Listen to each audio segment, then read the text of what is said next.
You know what I mean? And we got John and Angie, who were born. Okay, John, you were born here, correct? I was born here. Born here. See, we talk about a native. So, but what was it that drew you guys to go international? Because we're an international couple and we're talking to other individuals that are desiring, even as couples, to go international, but they have a little bit of fear. What was it that caused you guys to say, you know what, let's go for it? When you first came over, were you scared? Were you worried? Were you, but then you fight through certain thoughts of fear or worry?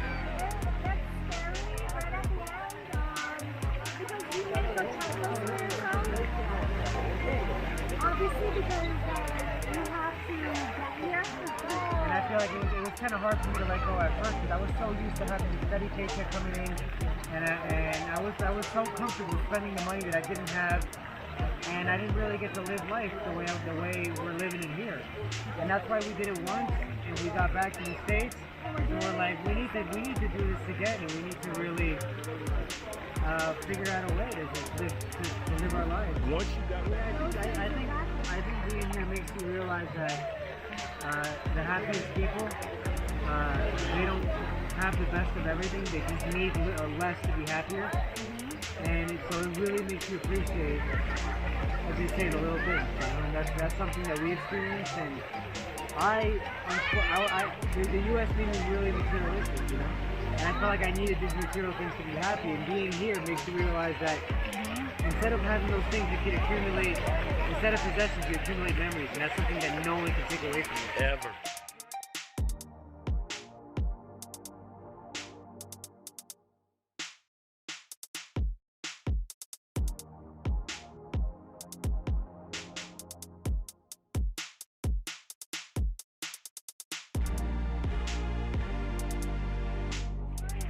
Opening my doors to this like alternate lifestyle. So like John and I, we did 6 months last year. This is our second time doing 6 months here. We went back home for 8 months, and now we're back. We've been here for a month and a half. And one of the things that we like really experience is the affordability. So like coming here, being able to take care of ourselves for like a fraction. When I say a fraction, I mean like a quarter of the cost of like where you could spend on the way that we've taken care of ourselves in terms of treatments and like dental work and stuff like that. We maybe spent like $700 between the two of us. Over what time span? And in the past month and a half that we've been here, like in Medellin and here. Well, here we haven't really done anything but enjoying ourselves, but like, let's say $750 last month and a half. Right. And it's just nice to take time off, spend that little bit of money, because that's not a lot of money for a month and a half of you taking care of yourself in a way of like, you're gonna spend thousands of dollars on what we did. Like services. Some people wait all year or 2 years to go and spend $2,000-3,000 in a resort somewhere. Yes. And we spent $6,000 in 6 months last year. Yes. And we created certain rules in order to be able to accomplish For that example. ourselves. For example, No clothes, no electronics. and we don't Meaning, Meaning we don't buy any clothes and we don't buy any electronics. because you brought over. What we need. Yeah, I think it's really important to bring over those essentials. Like if you're gonna get a laptop, there's more an abundance of obviously material things in the U.S. It's cost effective to get it there, but when you come here, you shouldn't get electronics. You shouldn't go in stores and get clothes, and you can't go to clubs and pop bottles and think your money's gonna last. You know. True. So we basically only spend our money on toiletries and food and traveling. Transportation's not that expensive, like in Santa Rosa, like itself, what we're staying is max. Your max is 6 pesos, which is $2. max. For a cab anywhere in the city, it's $2. Even into this region, which you saw how far that is. But everything's within walking But distance, if so. you go finca in this region, it's 6,000 pesos. But within the city, it's 4,000 pesos, which is like $1.25. And you know, when you're talking about, I think another thing that helped us is that we implemented keto and intermittent fasting. So that's helped us really minimize our costs because we don't do breakfast and we do a lunch because Colombians get used to having a really large breakfast. Right. And then by the time your body doesn't have enough time to break down all those carbs and you're getting tired by the time lunch comes around. So then you have a heavy lunch, and that's why they have this what's called a siesta, which is where they sleep for 2 hours and the business is closed for 2 hours. And we're getting kind of used to that, you know, and sometimes it goes on to 4 hours and we wake up at 3 in the afternoon and we're all disoriented, like, is it already Wednesday? And what you know, but so it's helped us to not have breakfast and you really get your body used to the metabolic, you know, it takes a really metabolic process in your body that forces you to start burning all these bad things, that like a detox almost, you know? So you came here, you learned to cleanse your body for preparation of being here, actually. That's what it sounds like. You're like, okay, now that we're here, let's focus on not just the tourism or like the wowism, but actually the lifestyle that you would have while you're here. So last year was different, where I kind of came here on food tourism. Right. I wanted to taste all the flavors of Colombia, of course. The big foodie and so am I, so like it's a deadly combination. Yeah. Exactly, it's very deadly. And so last year, I'm not gonna lie, I gained a lot of weight. I went back to the States, I started taking care of myself, went back to a normal lifestyle. This time around, I'm eating super healthy, I'm making better choices, I'm not eating the rice. And we don't, well, the thing is that we don't necessarily believe in diet, we just believe in making healthy choices, you know? Yeah, me too. And the fact that the food in Colombia is not as processed as the food that we're used to is also a big help. You know, it's also a big help. There's a lot of more variety of, like, say, really exotic fruits that have a lot of antioxidants, and we'll have like that instead of going and having this protein powder. Yeah. And that people tend to think it's healthy, and it's $100 for. Yeah. So that's helped us a lot, and you just got to learn how to balance everything. It's like anything in life. It's about making choices, and it's about making better choices. For example, some of the daily choices I make are drinking water every single time, juices. But here in Colombia, in all of Colombia, it's a beautiful thing. They have like juice and water, so jugo and agua. So you get like anything you want, pineapple with water, or mango with water, passion fruit with water, anything with water, which is like, how can that not be a good healthy choice? Yeah. And it's just the meals are a lot more complete. Yes. And they give you a salad portion, they give you a soup, then they give you what's called a seco. You get a little bit of rice. We substitute the rice for extra salad. And then you get a healthy daily choice you have to make sure that you're taking care of yourself. So last year I got the rice every single time. This year, maybe like 1 out of 7. You know what I mean? Like every once in a while. I'm not going to say no to myself because I love rice. Dominicans love rice. I love los patacones.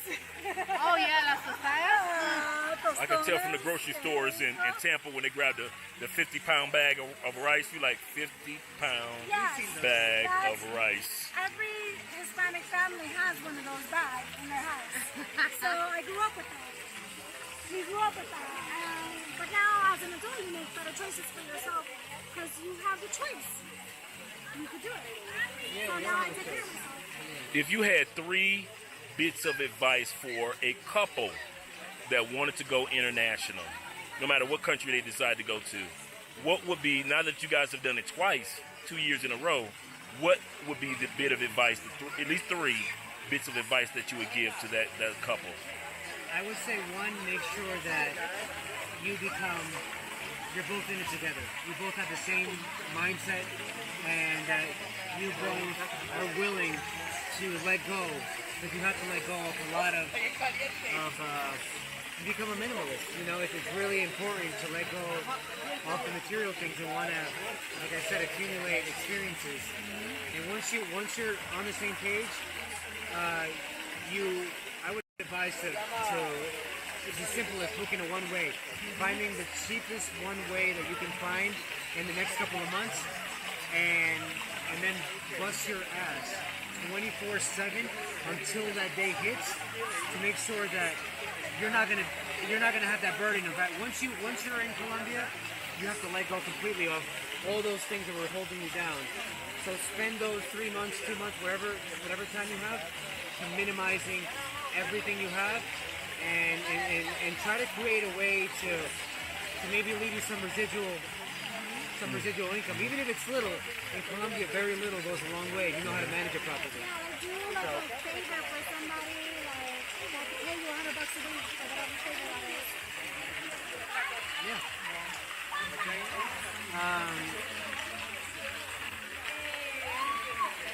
So. Number 2. What would be your number 2 advice? I think I was like 2 or 3. You know, people want more. Yeah. More, John. More, Angie. The one thing that Andrea and I have noticed is that it is important to not just be a couple, but to be friends. Have you guys noticed that? Because in the States, you can notice imperfections and you can, I'm walking away. But here, you like, okay, I noticed my mate's imperfections, and yet you learn to realize that, okay, it's not as serious as I thought it was. In the States, we walk away from the simplest things. But here, you seem to realize that, well, let me not go too deep into it. I want you guys to go into it. Are you guys... I think it's part of the culture here. What it does to you is that you see people here that they respect each other, and they respect that commitment that they're making to each other. In the States, breaking up or ending a marriage is like, it's nothing to people. I mean, anywhere else that you see. And here it's like, people appreciate that more, I feel. I don't know. Do you find that being travelers do you find that being travelers have made you a closer couple? Definitely. John and I, we've been on together for 2 years. We celebrated our anniversary yesterday, our 2-year anniversary. Congratulations. And Andrea and I just celebrated our year. Congratulations. it makes you feel like you've lived lifetimes with this person. Like, it feels like John and I have been together for like 10 years versus 2 years. The amount of traveling and like, just, you know, I don't know. The amount of jaw-dropping like moments that we've been through in Colombia. Just lunch spots and Like, I feel like we crave that now. You know, we crave those moments where we're traveling through the mountains and we're about to experience something that's like so Like today. beautiful, like today. Yeah. And it just makes you appreciate each other so much more. You know, the fact that you're doing it together. Your question before was 3 things, and for me, it's a little different. Number 3. So 3 things, pieces of advice that I would give to anybody that wants to do this. Number 1 is just minimizing your expenses. Number 2 is it's like, there's a lot to number 1, so there's a lot to getting to your expenses being like very micro.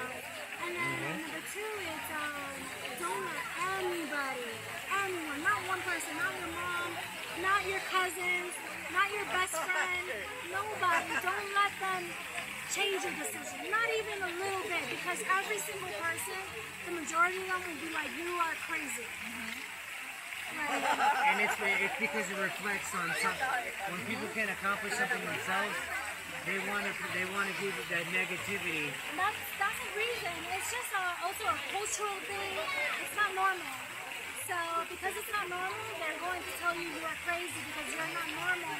And not being normal, you know, all the sayings, it's good. And number 3 is, once you get here, is, I guess it's budgeting, but it's making rules for yourself. You know, don't buy the electronics, don't buy clothes. Come here with what you need for the amount of time that you need. So if it's 3 years or a lifetime, buy just enough clothes to get you by. Bring, like John and I, the first time we brought 1 check bag each, one carry-on each, and 1 giant backpack, if you can see the type of backpack, each. So we bought 3 bags each, and then a personal bag, like a purse or something. So that was the first time, and we did 6 months, and now this time around we're doing only 1 carry-on and 1 backpack. I feel like the more we do this, the more we learn how to live with less, how to need less. And that's something that... All it is toiletries and Yeah. clothes. Yeah, totally close. And, All right. All right. We just want to say thank you. We want to say thank you from Love Crossing Borders. This okay. We're going to make sure that we put their Instagram information in the description so you guys will be able to catch up with them, ask them any questions. If they want to give out their Gmail information, you guys can get that as well.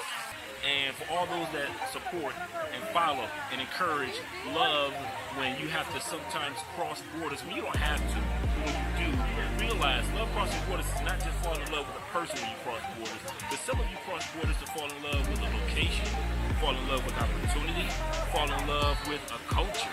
Whatever it may be, continue to cross those borders to fall in love. This is Andre and Andrea and Angie and John, and we are all crossing borders. And Stiga. Yeah, But this is like... we love it. I know you do too. And Andrea's right behind. Cheers, guys. There she is. Okay, Cheers. you got my cup. There we go. Good. Oh, there we go. Cheers. Cheers to you guys. We're crossing borders with you.